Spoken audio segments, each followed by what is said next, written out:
Card card card खींच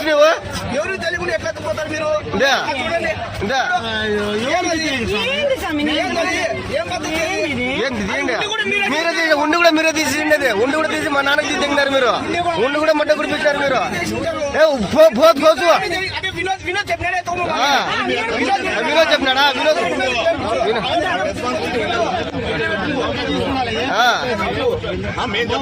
లేదాడా చూడే చెప్పాడండి ఏ ఉండి కూడా చూడడానికి నా కొడుకులే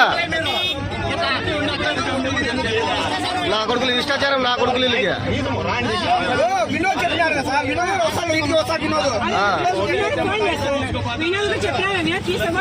కాడు కాడు కాడు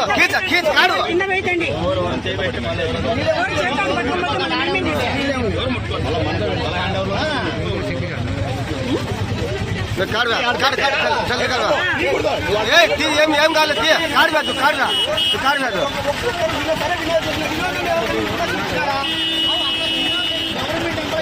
కాడుతూ కాడుతూ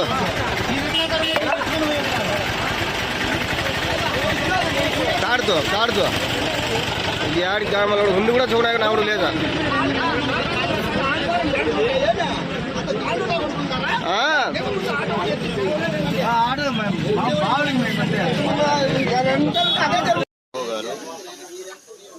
గారు ఆలయం దగ్గరికి వెళ్ళి వాళ్ళ భార్యతో అమ్మవారి వెండి ఆభరణాలు విలువైనటువంటి చీరలు ఎవరికి అధికారులకు కానీ ఎవరికి సమాచారం ఇవ్వకుండా స్థానిక వాసులకు కూడా సమాచారం ఇవ్వకుండా తన భార్యతో వెండి ఆభరణాలు చీరలు ఆటోలో వేసుకొని దారిలో వస్తుండగా మేము ఆలయ దర్శనం కోసం వెళ్తుంటే అక్కడ ఆపి ఏం తీసుకెళ్తున్నారు అని అడగగానే ఎవరికి సమాచారం లేకుండా తీసుకొని పోతున్నాము మేము ఇంటికి తీసుకుపోతున్నాము అని సమాచారం ఇస్తున్నారు. అంటే అమ్మవారి ఆభరణాలు ఇలా ఎన్ని పోయాయి. గత 3 నెలల కిందట హుండీ దొంగతనం కూడా జరిగింది. అమ్మవారికి రక్షణ, అమ్మవారి వస్తువులు కావచ్చు, అక్కడున్న ఆస్తులు కావచ్చు, రక్షణ లేకపోవడం జరిగింది. ఇప్పటికైనా దేవాదాయ శాఖ వారు ఖచ్చితంగా రక్షణ కల్పించి భక్తుల మనోభావాలు దెబ్బతినకుండా చూడాలని భక్తులుగా మేము కోరుకుంటున్నాం. ఎప్పుడు జరిగింది బ్రదర్? ఈరోజు ఉదయం. ఎవరు పట్టుకున్నారు అని? భక్తులే.